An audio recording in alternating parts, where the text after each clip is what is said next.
They named my sister Anna and me Leanna. I forgot about that. Yeah, that is true. Let me call you Leanna. Huh? Let me call you Leanna. No. Oh, you know what? You know what? That's fine. Call me Leanna. Don't call me Dr. Jones. What do you call you? Nothing. Big Anna? That's Larry. Well, we got Larry. No. Okay, so it's not me. He's called Big Anna.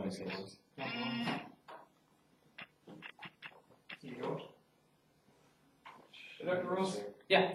I don't know why we're doing a very good job putting this thing up. They're up there. Oh, yeah? Yeah, have you seen the first two? Oh, I looked like a day ago. You can find either one of them? But I looked 2 days ago, the second one up. Really? It was like 2 days ago. Yeah, I looked like Yeah, I looked Sunday night. Wednesday, which was yesterday, and the only one that was up was the first one. Just when it was sold up. Maybe you should check one of our accounts and not from yours. What'd you say? Maybe you should check one of our accounts to make sure you check ours. Well, and there's a chance that I might have to release it, which would be terribly annoying if that's the case. Let's see. Where can he log in? So easy with this stuff. Maybe I created my own wireless network on both. So maybe they have no idea about it. All I call the other day, they don't want to hear you bitch. Well, there's one called Rubidium. That's good. Mine's called tacos. My favorite squash. Why tacos? You ever seen Invader Zim? Back in the day, I did. I can't remember it. There's a girl robot becomes obsessed with tacos. And just this whole episode where he goes nuts and takes over the house just to try and buy tacos. And then he discovers he doesn't have a mouth, so he has no way to eat tacos. Anyways. You just happen to like that episode. It's a good memory, yeah. I was happy thinking about it when I was creating the name. I don't know, I've been cliche names and physics. That one's definitely mine. I can't remember what I named my iPod, but I'm pretty sure it's iPod tacos. Alright. Yeah, if you guys remember my old laptop, you probably saw I had that bigger symbol on there. Okay, this is kind of sort of going. Not really. Okay, so I'm gonna let this go. We're gonna watch a little YouTube video there, so that'll be fun. That'll happen.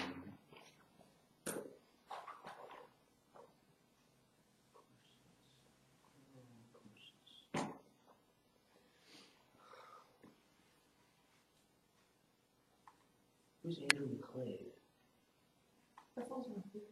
Oh, that's probably the guy that works down here. Because this just says an instructor, I'm using for this course. It's probably so he has access to upload stuff. Okay, now Brad was saying that he can find the content. He watched the video and he said the video is actually fine, it's the audio quality that's kind of shit.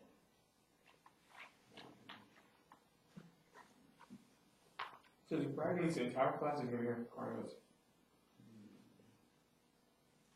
Just so you can't multitask.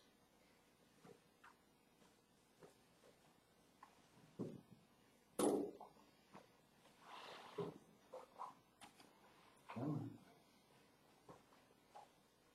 Creation dates. Yesterday at 11:35 a.m.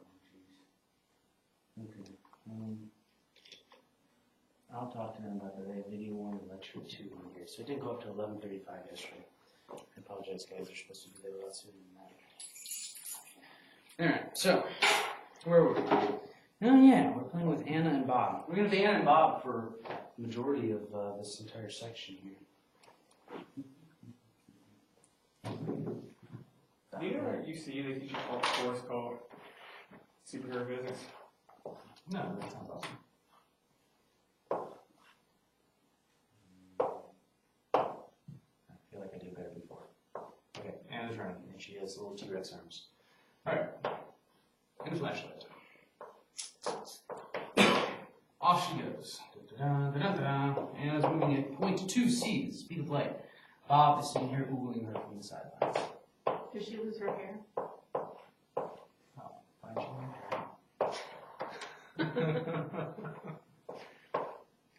Bob is short and pudgy. Speaking of short and pudgy, don't ever watch the movie Centipede 2 or 1 for that matter. Yeah, really terrible. Yeah. Okay, anyways, Bob is standing still. Bob is standing still, watching Anna run at point 2c. And we had this problem that we said from her point of view that the speed of light looks like it's moving to c, and from his point of view, he thought that the speed of light looked like it was moving at c as well. Now we said there was a couple different things. That's not possible. Maybe they just can't measure this well enough to be able to determine it. So we say we've got two possible cases. Let's start with case 1. So this is mostly a review from last time. So case 1, we said that the speed of light at this point in history, we believe that it is simply a wave, just like a sound wave. We said a sound wave has to move through a medium, has to move through air, right? It goes through, and it has a maximum rate that it can move. And the important thing about that is, like, if you were shouting into the wind, it is actually harder, it takes the sound longer to get to the person you're shouting to, than vice versa. If you turn around and shout at somebody else, they would actually hear you sooner, because it's moving through the medium, and the medium itself is moving. Okay, so the presiding assumption, whatever, the assumption that was held at the time was that there was some sort of medium that this is moving through, that light was moving through. And the idea was they wanted to call this ether. All right, so we've got ether. Case 1, we'll assume that ether's not moving.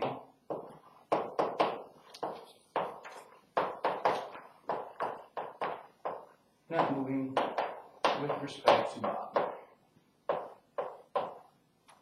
Alright, that's completely standing through. Alright, so if that's the case, and we're saying that Anna, we'll just take Anna's observation, we'll pretend that that one is true, that we're seeing that this moves speed of light c. Now, from Bob's point of view, what is the only assumption that we can say that light is moving with respect to the ether? Therefore, if you guys aren't familiar with this mathematically, means therefore, light is moving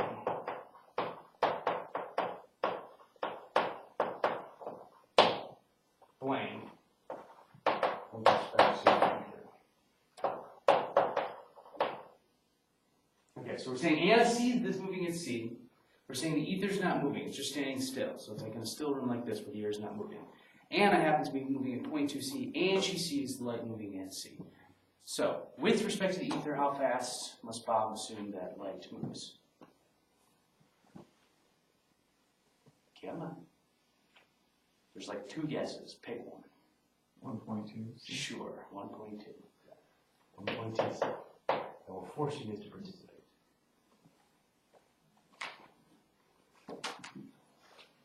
Okay. Case 2. All right, case 2 is the opposite. It says the ether's not moving with respect to Anna.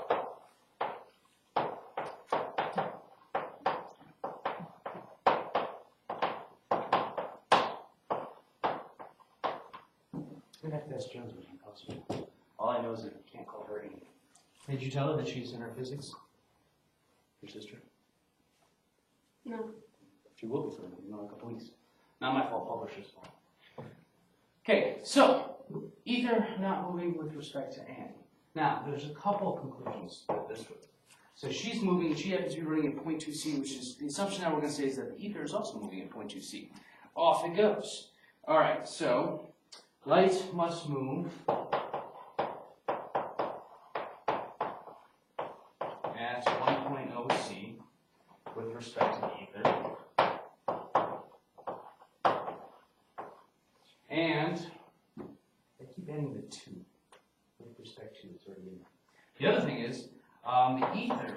All right, Dave. How fast is? You have Dave or David? David. That's what I thought. David, how fast does the ether move with respect to Bob? Not at all. No, can't be not moving with respect to Anna and Bob. That's not going to work. No. See what? No. Read 0.2c. Because Anna's moving at 0.2c. So if it's not moving with respect to Anna, then, then it has to be moving at least 0.2c. Bob. Okay, so these are our 2 cases. Now the idea being here is they wanted to find some way to test this, some way to be able to say, yes, this is correct, no, this is not correct. Alright, so we're going to try to figure out a way to measure this. And the easiest way to measure this is the same way that they measured speed of sound. So let's try and do that. Alright, so speed of sound. What is the speed of sound?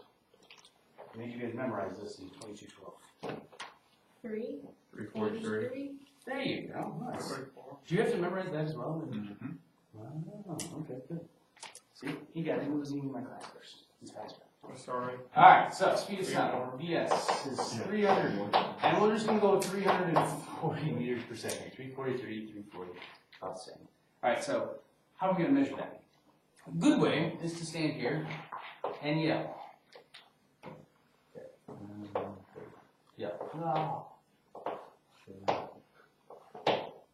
Okay, so we're going to yell.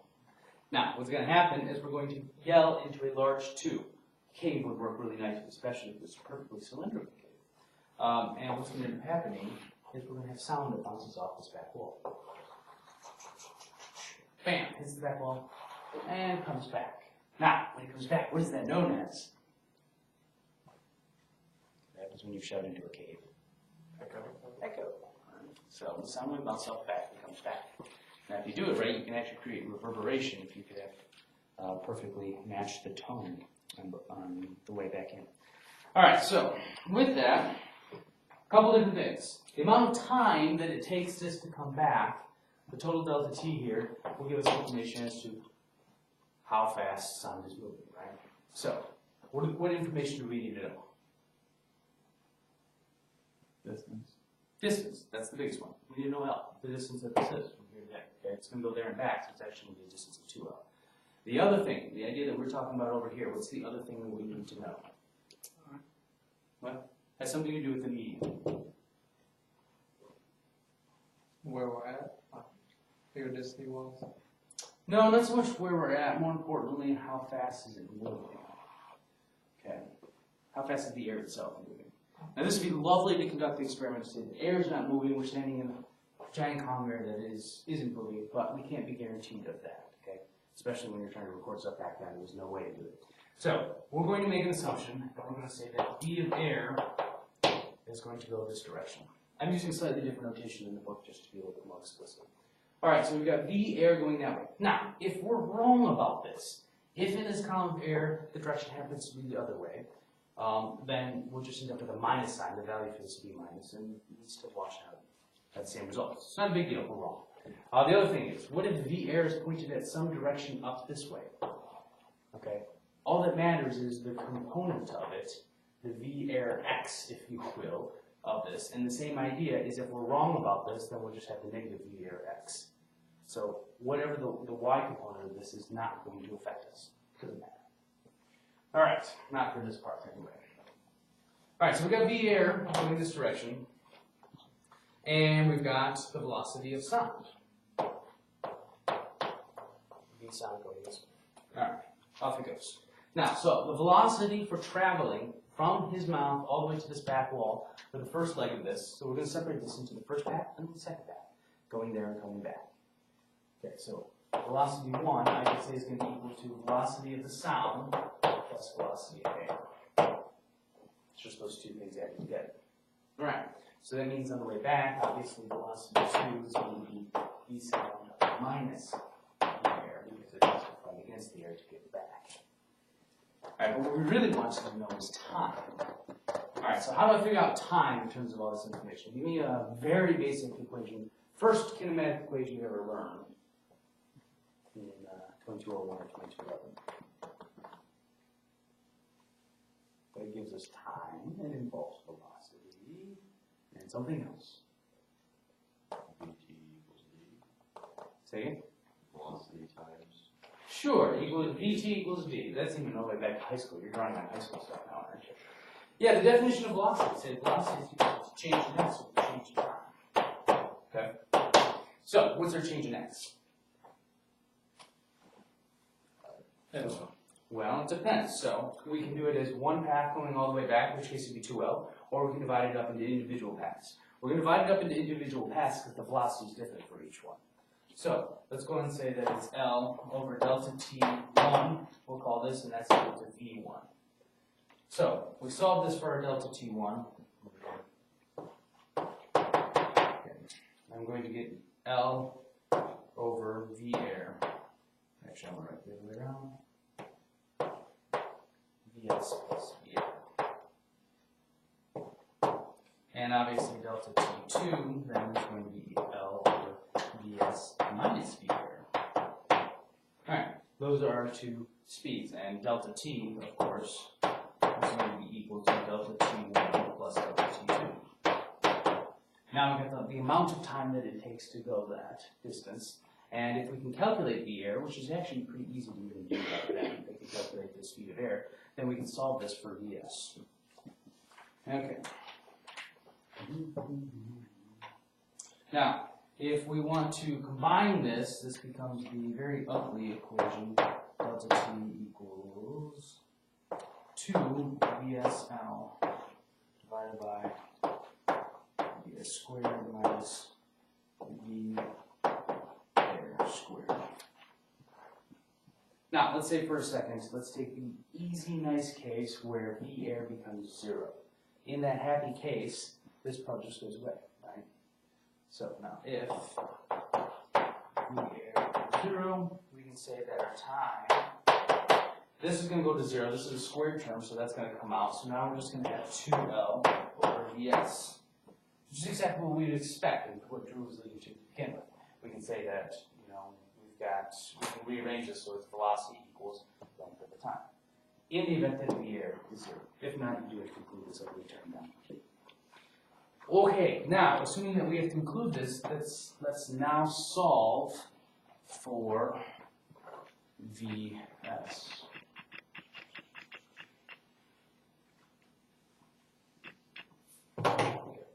Math is a lot uglier in this class than previous ones. Especially when you get to the quantum. Since when is math grade? What did you say? Since when is math grade? Sometimes it can be a lot of electrodynamics math is very elegant. Okay, so if we solve that, I'm going to drag us through the algebra for it. We're going to end up getting plus or minus. You need to switch the camera. Oh, I thought I did. No, you good. Ha! You good? Oh, sorry. The basement. But I generally will forget. I think that's a given. So, yes, you're wrong. Looking good. As I was leaving, I saw Brad sitting there playing with the toys and balancing things. It was kind of funny. I wonder if he tells any of his lab partners, yeah, we'll go learn about special relativity. Okay. So, this is a long, obnoxious thing. But nevertheless, it can be done. Okay? It's a lot of forced algebra, and we get a result. We're going to see, the reason that we went through all this is because we're going to see a result similar to this in a little while. May or may not get to it, so we'll see. Okay, so that's how we would go about measuring the speed of sound. We can have this guy yell, if we can get a pretty accurate time watch, or actually have a long enough distance that this is traveling, the echo takes a while to come back, get a good length measure this, put all of that junk into here, we've got to measure the speed of sound. Getting on the order of, 340 meters per second was actually reasonable at this time. So the idea being is, let's create this exact same experiment using light. Okay, but there's a problem with this. Let's say that we've got a really long channel, like China. We dig through the center of the earth, and we shine a beam of light through there, put a mirror at the end of it, wait for it to come back, and time how long the light gets back to us. All right? So, what's the diameter of the world? You know? Let's ask Siri. What's the diameter of the earth? Consulting my tea leaves. Consulting your tea leaves. The average diameter of the Earth is about 7,910 miles. Okay, so we've got 1.2 times 10 to the 7 meters. All right, so let's multiply that by 2. So 1.2 times 2, 2.4. 2.4. No, 2.4. And actually, that wouldn't even be too bad. Okay, that'd be 80 milliseconds. milliseconds, 0.08, okay, 8/100ths of a second. They would take light to go from here to China, back. Okay, if you could shoot in a straight line and measure that. The other problem is we don't have stopwatches that can do that. So this is moving incredibly quickly. We need some sort of experiment that will work better than just shooting down the channel and back. What do you got? I mean, when we shoot it, like what's the distance from here to like the moon? There you go. So let's go put a reflective coating there, shoot there, and watch it come back. Also possibly possible not in 1905. So What's the factor you're thinking about, right? presumably not that many. I mean, you'd have the velocity of light would slow down a fair bit. But if you could get, the biggest thing is, and here's the easiest thing, just the distance from here to the moon. We now have lights that we can shine that are bright enough that can be detected by equipment. So you can't shine it and see it. It's like, oh, look, I put a green dot in the moon. That's not going to happen, not with your average laser pointer.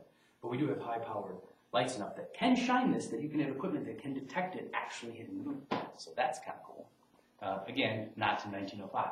So we need something better. We need something that's going to work a little bit different. And this is when the Michelson and Morley experiment comes into play. All right, this is an appendix in your book. It's A1, but we're actually going to go through with it because this was huge for the development of this stuff.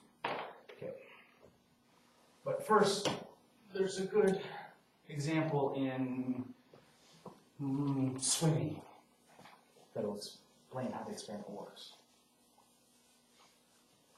So earlier today, anytime I hear the Michelson and Morley experiment, I always think of the Marley and Marley song from Muppets Christmas Carol. We're Marley and Marley. Anyways, so I watched all of that today. That video on YouTube. Okay, so the Michelson and Morley experiment. Let's start with swimming. So the goal of this, what was their goal when they were doing this? At this point, we had some decent measurements of C. Okay, we even had a very good calculation of C. Thanks to Maxwell's equations, and we're going to watch the video later that says we came up with this. Their goal was not to measure the speed of sound, which we were talking about here. They wanted to measure the speed of the ether that was moving. Because we said we had Anna and Bob earlier on, and one of them says that it's going this speed, the other one says it's this speed. And the only way to do this is that the ether either has to be standing still with respect to one of them. So the idea being is if we can measure this in both those frames of reference, one of them is going to show up as a different speed. That's the goal. So they want to measure how is the ether moving. The idea being is that the ether was pervasive, it was everywhere, it was at all the planets, it was in space, so we thought that the Earth, if the Earth is spinning through this goo, okay, we'd be able to measure that if we shot light one way, it would move slower than if we shot light the other way. But again, the problem is, even if we could build this tunnel to China, which they couldn't do in 1905, we can't do now even, that's not going to work out too well for us. Another interesting experiment, and this is where part of this came out of, and I guess is a good reference. Do you guys know how a laser works in the first place? It's kind of neat when it ends up happening is inside a laser. So you shoot a light into a cavity, and it bounces back and forth here, and eventually comes out like this. Now this is a really neat way to make an experiment, and the idea is if you want to make a really long path length, I can have a laser this long that have path length the length of from here to China, right? Just you got to make it bounce back and forth a lot of times. How do you know how many times it's going to bounce back and forth? In a laser, you don't care. You just want to bounce back and forth enough times that it comes out as a high-powered light. If you want to make accurate measurements, you need to know. What do you got? Well, I mean, when a laser is shot out, it's at a very specific, angle. Everything, right. So couldn't you basically do it twice? You do one to get it so that you know it's straight, and then you build one where you know the angle and calculate how many times it would have to bounce before it would reach that. True. Okay, so that's not a bad idea. So his idea is the whole point of a laser is not so much to get it to bounce back and forth, but it's to collimate it. So the idea is this light is bouncing back and forth, and here in the end, there's a very, very tiny aperture that's a really long tube, okay? So the idea being is the only light that's going to get out of this is the light that hits directly on it and then goes straight through. Everything else is going to hit the walls back and forth and just keep bouncing until it perfectly aligns with that. So the light that escapes from this is going to be perfectly collimated. The idea being is let's use a laser. We've now collimated the light. Now, with this exact path on here, let's use a slate mirror right here to bounce this and then bounce this back and forth between mirrors enough times. The problem being is how much does the laser expand even going from here to the wall? Okay, so do I have a laser in this? That's bad. You can see that. It gets bigger, right, from here to there, which is fine. And they can make lasers that go to, like we were talking about, the light that you can get to the moon. Nothing handheld and nothing that they could certainly make back then. It's not a bad idea, but I'm certainly not going to make something that's going to stay collimated from here to China. That's not going to work. So, not a bad idea, but the idea that came out of this, one of the ways that they do this, is they use, you can have what are known as partially silver-coated mirrors, which will take a light and they'll divide it in half if you got 50% coating. Half the light's going to reflect back and half the light is going to be transmitted through. So it's a mirror that's not a full mirror. And just like whenever you see, privacy glass or something like that, or some ridiculous Mustang with tinted windows. Not that anybody owns those. But you do, you look at the windows, you're going to be able to see part way into it, and part of it you also see your reflection, okay? It's the same idea. So you can make apparatuses that have this. Okay. So, there we're going to do this. Now, first I want to show you guys a swimming problem. A swimming problem. Okay, let's say there's a guy standing out here in a diving board who has no torso or neck, just fins and head. Okay, and we've got a lake out here. Here's our lake. Okay, in this lake, actually a river. It's got to be moving. So let's say that the river water is moving in this direction. This guy is watching. We'll make Bob again, because Bob's always the lazy one. So now Anna is in the water, and she's swimming. Okay, off she goes. Now, we're going to record the amount of time that it takes her to swim from here to a certain length, L, and then come back. All right, there's going to be a time difference, and it's going to be identical to what we just said that we had before. Okay, the amount of time that it'll take for her to go the other direction. Hold on, let me make sure we get all this in here. Okay, so we've got her going up and we got her going back. So we're going to have the exact same things that we had before. So let's talk about her speed. We can call it velocity of swimmer up that direction. We can say that we're going to have velocity of water coming back this way. And then we've got some sort of distance L that we're going from here to here. Okay, it's going to be the exact same set of equations that we had before there. We can say that delta T1 is going to be equal to my length divided by velocity of swimmer minus velocity of water, and delta T2 coming back is going to be equal to L over swimmer minus VW.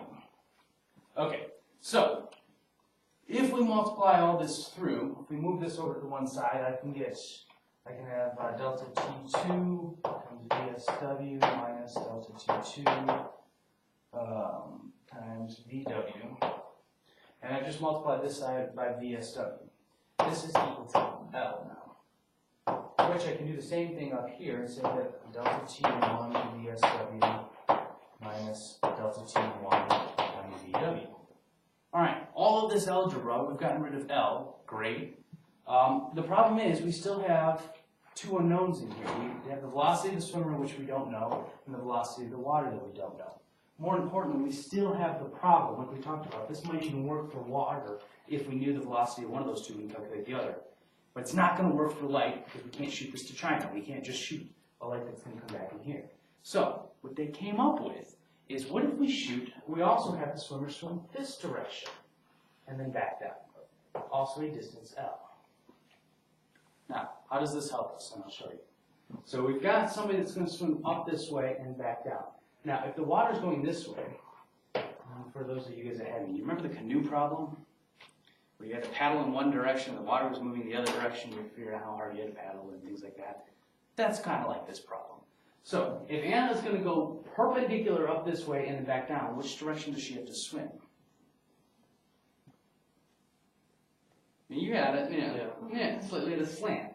She's going to have to swim this way on the way there, and she's going to have to swim that way on the way back in order for her to stay here, because she has to counteract this. So, when she's doing that, we're still assuming that Anna's got some sort of maximum speed that's going to be velocity swim. She's always going that speed. All we can do is point her in her direction. So we're well with one of those little paddle things when the battery's just pointing in the right. Quick question. Yeah. Is one of those supposed to be plus on the bottom? Yeah, one was definitely supposed to be plus. Yes, it's on the way back. Actually, which brings me to a good point. We'll get there in 2 pages of notes. That identical error is made in the back of your book on page A1.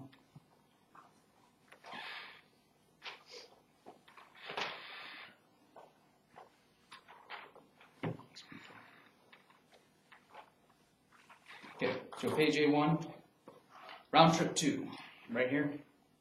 We're going to talk about that in a little bit. That is supposed to be the minus. So, when you get to this, when you get through this, you will find out. And they correct it later on, so it's only in the one spot. It's in the very first spot you see it. It's corrected later on. And my mistakes are probably much more noticed. All right, so back to this. So we've got all this algebra, and we still have 2 equations, 2 unknowns, plus the fact that we know that this isn't going to work for laser. But if instead we now have someone swim up like this, now we've got to recreate that triangle. Let's do it on the path there. We're going to say that she has to swim this direction, velocity of the swimmer. And the reason she has to do that is because there's the velocity of the water coming in this direction. So this is the direction she actually ends up going, which we'll just use as V, the path. Okay. So now if we want to talk in terms of time that this is going to take, she's got the delta T1 on the way there, which is going to be equal to whatever the length is. Now we're saying that we're going to send her the exact same length away divided by this velocity. So we're going to send her this way across the river just as far as we send her up the river. Camera. Why? We're over here, aren't we? Oh, no. Yeah, you move it over Yeah. Poor Brad. Thank you, appreciate it.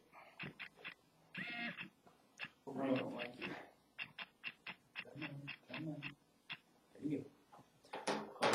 Alright, so now this V here is going to be equal to length over, how do I calculate what this V is?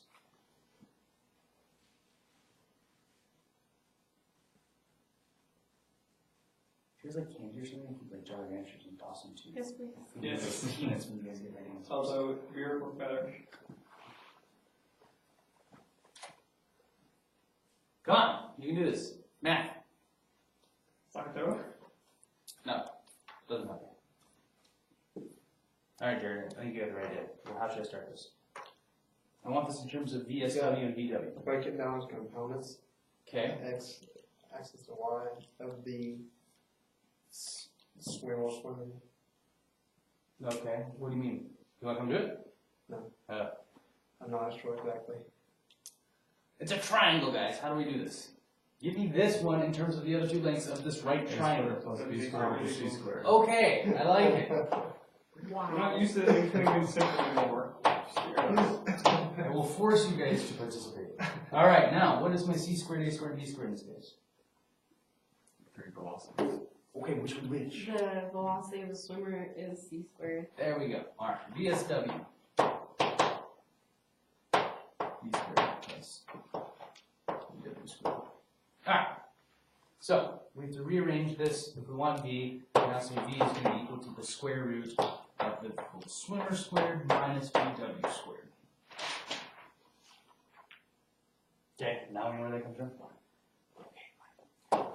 VSW squared minus VW squared. All right, that is for time 2. Now the question becomes, what is time 2? Well, that is for time 1. What is for time 2? That's the next thing. So we've got this swimmer. She's going this direction, and we've now calculated the amount of time it's going to take her. T1 going up that way. What about T2 on the way back? How is it different? What do we need to do? There's going to be a negative somewhere. There's just going to be a negative somewhere.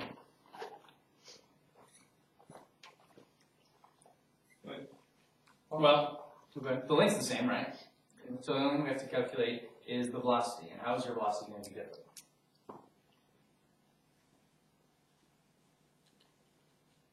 Drew, what do you think? Book is useless. She's going to be different because isn't water going to... She's going down. She's the same velocity, so it's going to be a negative V? Basically the exact same. Negative velocity is a bad idea. But, I mean, I don't know what that even means by assuming negative. But in terms of bang, we want to keep this in absolute value terms. So we've got the water going this way. We've got her coming at this angle. So we've got to do another triangle Alright?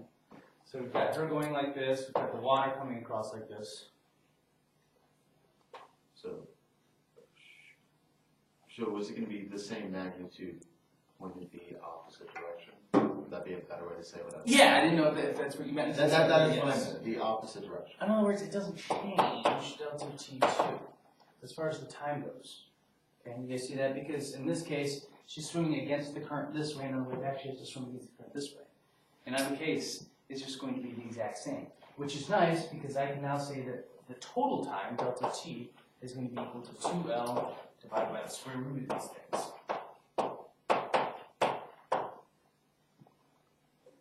All right. Now, the delta T time over here is going to be that thing that we wrote up before. Because remember, the swimmer example is identical to the thing that we're talking about with the guy yelling down the hallway. Let's see if I can find that.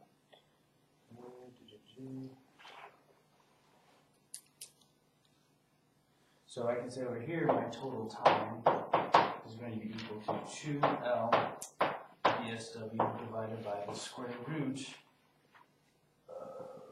Oh wait, no.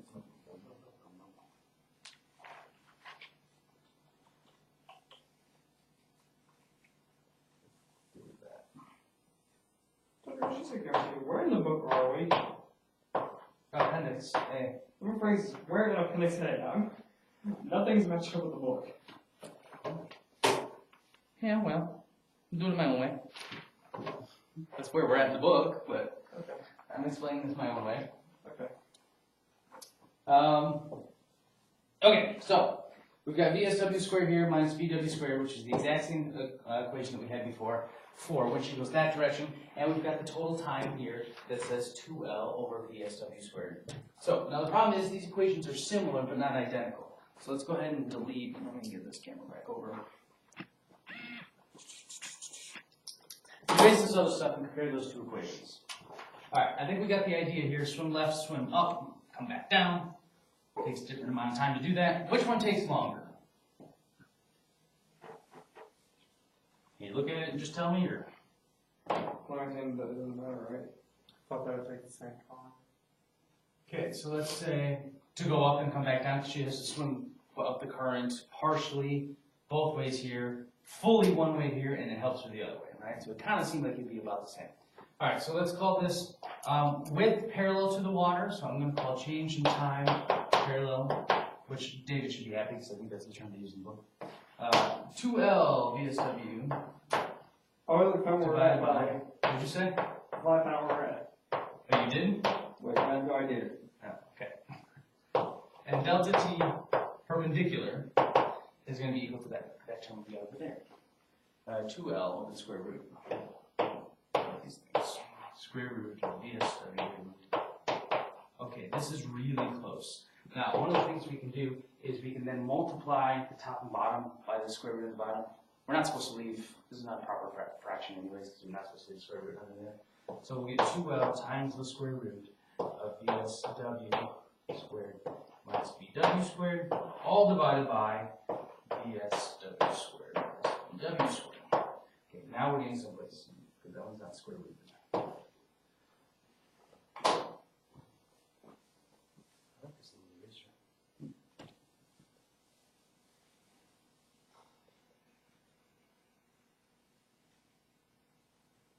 Refillable?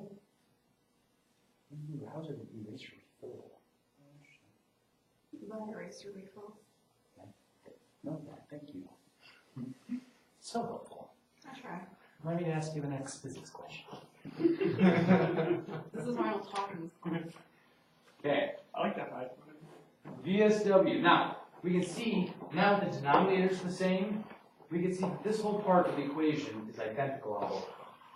So, turns out that they're not equal. Now, I wouldn't expect you necessarily intuitively know that. Math just shows that it isn't. Which one's larger and how do you know? The one without the square root. The one without the square root. So, your argument is that VSW is greater than the square root of VSW squared minus VW squared. Yeah, let's not get the number wrong, right? I don't know. Math it for a second. Oh, wait, never mind. I'm wrong. What's that? Well, is this true or not true? I want opinions from other people. Kyle, what do you got? I'm gonna go with no. No, it's not true. Okay, why? What happens if we put 0 in here for VW? They're equal. They're equal. Okay, that much is easy. Now what if we put not 0 in for VW? Like 2? Sure. 2 is fine. Okay, so then this becomes true or not true? Not sure. That becomes true. Okay, it becomes true. So David's right. So the idea being is that this is, we could actually put this in here like this if we cared to, but that's for the boring example where there's no current moving, which is really stupid because it doesn't matter what direction you swim, obviously everything's the same. So assuming that there is a current, we can say that VSW is actually going to be larger than this. This is the crux of the Michelson and Morley experiment, that if you send a swimmer or you send any object in 2 different directions in a moving medium, you will see a time difference. Now, it's not going to be huge. It's going to be based on the, the difference of these squares, but that's not so bad. This is definitely something that's recordable. Now, how did they do this with what? Even the fact that you have this now doesn't necessarily tell us that we can do it because it's still a very small amount of time. But nevertheless, you're going to shift the amount of time. So, this is what I did. Same idea, except for what happens if you have light? Ooh, all right, so 2212 people. Now, let's say I have a wave. Okay, and I send 2 waves from the same source that have the same, that are perfectly in phase, and I send it to a point at a source right here. All right, what happens there? What do I have? Constructive. Yeah, constructive interference. Okay, and we're going to see a very bright pattern here. Okay, or I'm sorry, just a very bright light because they're perfectly constructive. Now, what happens if I shift one of these wavelengths ever so slowly, ever so slightly works? That'll work. Partially will cancel some of the line, Partially will cancel, and what am I going to get? demo line, which you would have been with. You get overlap. True, but I'm also going to get something else, specifically. You get interference. An interference pattern. I'm going to create an interference pattern, and I'm going to get fringes of dark and light because these 2 wavelengths are knocked together. And this is where the brilliance comes into this. There is no freaking way we can measure the path length difference that we're possibly going to send light. But if we can send it to 2 different path lengths that are really close to each other and send them back, whenever they're off, they're going to create an interference pattern. And if we have a micrometer, say we have a screw down there that we can just adjust, we can then readjust that in line and then back out of line. Okay? And if you can tell by how much you're adjusting, you then know how much you're moving the light. So it's awesome. So how do they do this? Oh, at the most delicate, and your book doesn't really go into this, but this was the most complicated experiment they ever had that was created at the time, I think. This path length difference for starters is 11 meters. It's freaking huge. So we're basically talking like the length of this room. Okay, so even before, I might as well show you how it's drawn first. I've got a good drawing on here. And then we'll talk about the difficulties of it. All right, so we're going to always, it's always shown from the bottom. We're going to have a laser that shoots up like this. This is where we get the light from. Shoots up, hits a mirror. All right, so what happens when it hits this mirror? I'm going to show this. Okay, so comes up, hits a mirror that's drawn right here. This mirror is at a perfect 45-degree angle. It's partially silver-coated. So everything we've been talking about up till now today comes into this experiment. So partially silver-coated means what? What was I babbling about earlier? It means that half the light goes in. Half the light goes in, half the light reflects off. So half the light's just going to go and go straight up. Now, the half that reflects, which direction will it reflect? Well, It's going to go to the left because of the angle of the mirror. So this light comes over here. So now we've got 50% light. All we've managed to do is split our light and change it by 90 degrees. Not terribly difficult. Then what they did is they had a plane mirror that was right here and a plane mirror that was right here. Okay, what ends up happening is, and just for the purposes of making this clear, I'm going to pretend that there's, a mirror banked highway right here, and it comes back like that. I'm just trying to illustrate that it comes back. Now, it basically comes back right over top of itself, but that's not so much of a problem.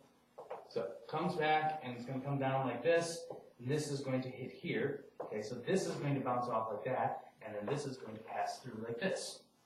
We then have the 2,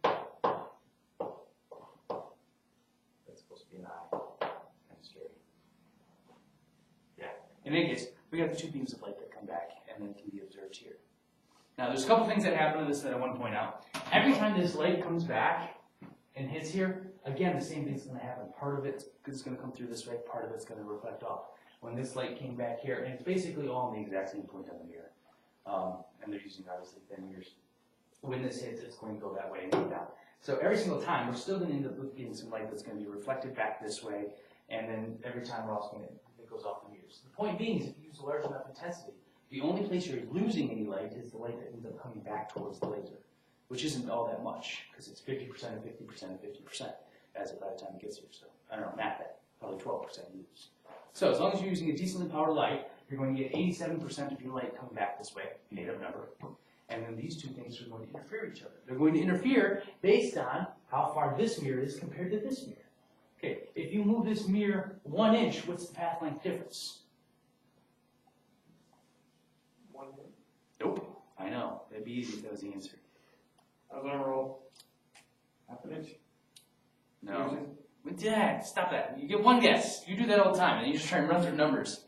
So it'll be 1/4 of what you move it. Wait, say again? Will it be 1/4 of what you move, like the inch interference will change by 1/4? Why? Because it moves through the mirror twice, and you lose. True, but you actually end up with the opposite effect. So if we move this mirror 1 inch up like this, that means that it has to travel 1 inch farther this way and then 1 inch farther back down. So it actually changes the path length by 2 inches. So you had the right idea, you're just going the wrong direction. So if you move, well, I just didn't say which direction I was moving the mirror, never mind. So if I bring it this way, it does make it shorter. But in any case, it's going to change the path length by double the amount that you move the mirror. Okay, because it's got to go there and it's got to come back.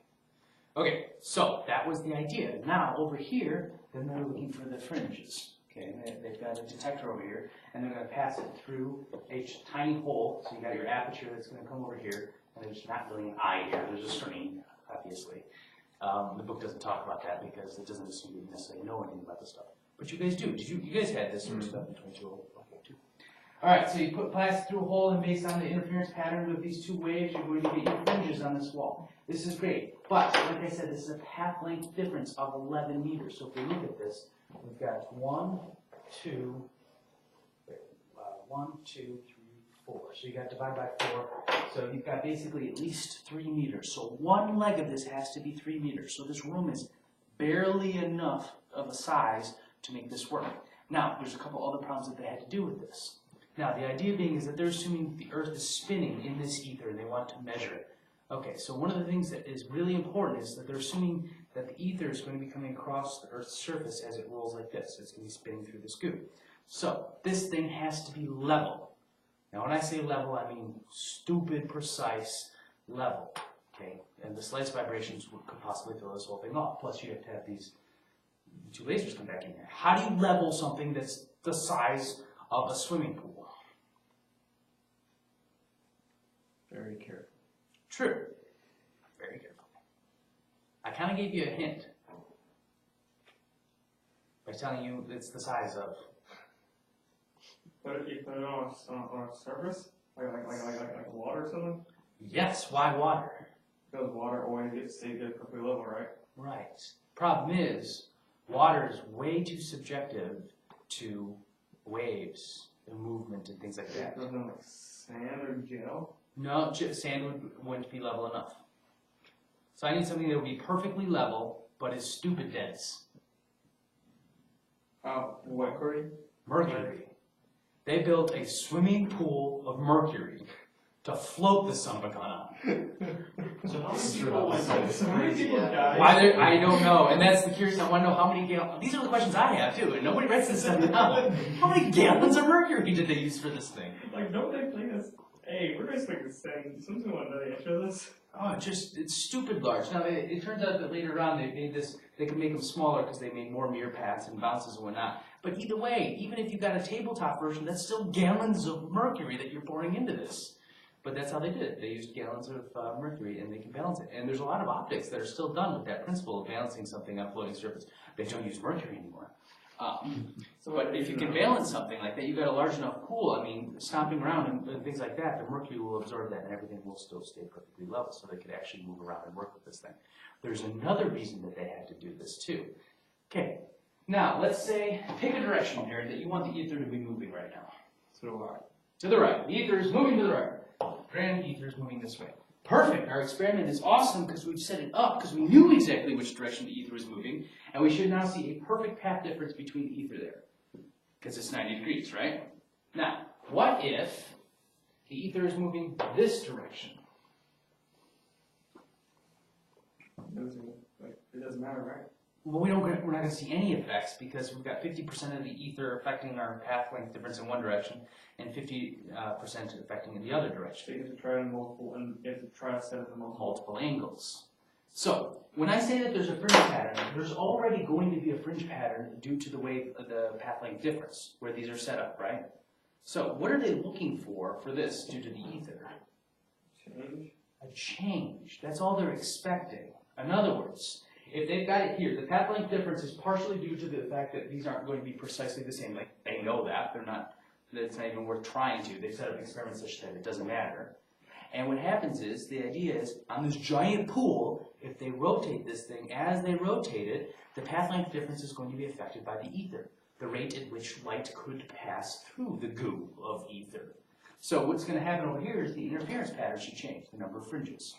Up, down, left, right, they didn't care, it's going to change. And you're guaranteed that you're going to get the change, I don't care where you start from. So let's say it started here and they were totally hosers at 45 degrees. Fine, if they move at 90 degrees, now they're going to be facing this way and they've gone through this entire path. 90 degrees is guaranteed enough to show you all the components of ether. You don't need to do 2 dimensions of it. Okay? And so that's what they did. They spun this thing and looked at the path length difference and looked at their interference patterns. And let me tell you, after years of setting this thing up, how pissed they must have been to see that there's absolutely no friggin' difference. They saw no change in the interference patterns. Yeah. How deep was the pool? I don't know. All of these things are really interesting. If you can find information on that, I'd be interested to know about it. But, okay, so when they did this, yeah, it was frustrating. And the reason that this experiment is talked about so much is because the build-up to it. This is a brilliant idea. It's extremely sound, and this is the first time that that anybody's tried to measure this stuff and had an idea that says, yes, this is probably going to work. We don't have to, consult the tea leaves, as my phone just did, or anything like that. I mean, this is solid physics. This should work, and it proved nothing. So this physicist didn't give up on this idea. They were so bent hell on the idea of this ether that they continued to improve these interferometers. This is known as an interferometer. And kept doing it, trying to get better results. And no matter what they did, the results still showed that there was no change in the interference patterns. So eventually they had to give up on it. Well, most physicists have. Okay, so where are we? So we got them nowhere. What? We got them nowhere to prove that ether is actually moving or not. Yeah, it got them. Well, actually, no, that's the conclusion that we're getting to. Now, here's the problem with this. What is the only way that this experiment could show you that you've got no movement in that pattern? If what? No, we're going to see here in a minute where that comes from. If the ether's not moving. Exactly, it's just like the swimmer problem that we had before. If you're in a solid pool that's not moving, it doesn't matter your path length. If you turn it, it doesn't matter. So then they came up with this idea that we're dragging the ether with it. That it's like goo, and that because spinning objects, what they happen to do, it's just like if you start, spinning your finger in something that's water or anything like that, you start a whirlpool effect. You're not just dragging those particles, you start dragging everything around it. So the idea is as the Earth's spinning, we're thinking, okay, we're dragging local quantities of ether with us and it's staying perfectly stagnant. So what's the solution to test that? Stop your spinning? That'd be great, right? That's a start. Or like higher altitude testing. I mean, like at the point of stupid they're going, I feel like that's never reasonable ideas at this point. You missed it with our large budget. I don't know if you guys heard of this. The science department has $64,000 to spend. So we're helping do that. We're going to buy about 10,000 gallons of mercury to recreate an experiment. And we need a large swimming pool. So what if you do on like a train car that is just pulled along? Right, so you can do it in a moving experiment. Okay, how do you do it in a train car that's moving even in a But like, mercury you don't have path? walls around you or anything, so you just have, like you set the pull on And it's not going to bounce up, down, left, or right at all? Somehow. Somehow. Okay, well that might work. That might be a way to do it. But you, back then, or even now, how could you create, we had a hard enough time trying to do this on a floor that wasn't moving to get the vibrations out. Now you give me something that you want to move a whole building or even a large room of something on a train or anything, a plane, and do so without the slightest bit of turbulence or anything like that, especially since nobody's flying at the time. Yeah. Plane would actually be a pretty good example. In a vacuum, That's a way to maybe? do that. In a what? In a vacuum, maybe? Well, in a vacuum, a vacuum keeps air from affecting things, right? Mhm. But, so like even in my vacuum chambers I work on with the thrusters attached to a mount, which is attached to a tank, which is attached to the ground. If I kick the tank, then the thing inside it vibrates. So you'd have to have something magnetically levitated inside a vacuum, again, things we can't really do. It's interesting, we're not so much, and people don't talk about this today as much as physics has often been limited by the materials that we have. And the ways that we can experiment, the things that we can do. I mean, look at your processors. We're down to, what, 22 nanometer processor now? And that's happened rapidly over the last 5 or 6 years. All of our processor dies were created, I think, wasn't 46 was the old standard, and then we went to 33, 24, or 36, 24, 22. I think we're down to 22, but in any case, and maybe it was 68 originally, because I want to say that we've cut it down to a third of what it was in just like 5 or 6 years. We create new technologies to do this stuff. So anyway, so that's a big problem as a way to do that. So one of the things they could do is higher altitude testing. Because let's say that the Earth is in fact spinning and it's gathering this ether stuff with it as it goes, then obviously if it's not stable here, the farther out we get, you know, the higher up we go to Denver and climb a mountain, then we should see more of the effects of the ether being dragged. Especially since in theory it's the mountains that are dragging it, right? Something like that. Anyways, it didn't matter because nothing they tried showed the slightest effect. Could not get this to work. So they had to abandon the idea. Now, there's another thing that was really giving them a hard time too, and it was the idea of Maxwell's equations. All right, and we talked about this a little bit, and this is what we're going to watch here. Ooh, we're running out of time. Maxwell's equations showed us originally that the speed of light is constant in all reference frames. Maxwell gets a lot of credit for this, which is a little weird because it's actually Ampere's law, Gauss's law. There's a bunch of laws that he just put together and say, hey, look, they're all related. Granted, that was kind of brilliant for him to figure that out. But there were other people's laws that he just stole and put in a bag and called himself Santa. All right, so this gets back to the idea of, we were talking about Einstein's two postulates that he made at the turn of the century that really messed everyone up. You don't have to write all these down, just wrote them down last time. But the form of each physical law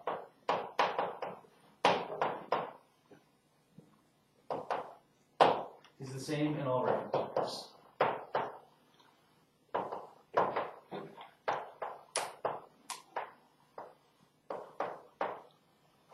Okay. Second, here it is.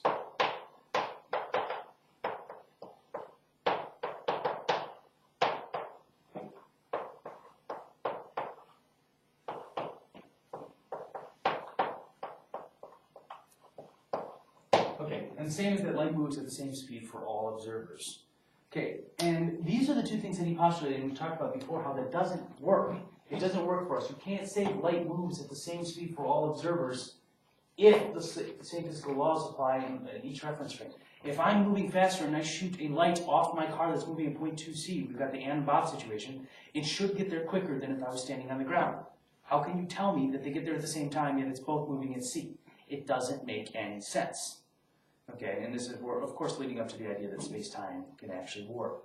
But the other thing that was Maxwell's equation proved this. Light moves at the same speed for all observers. And people didn't like this. They said, okay, well, Maxwell's equations are incomplete.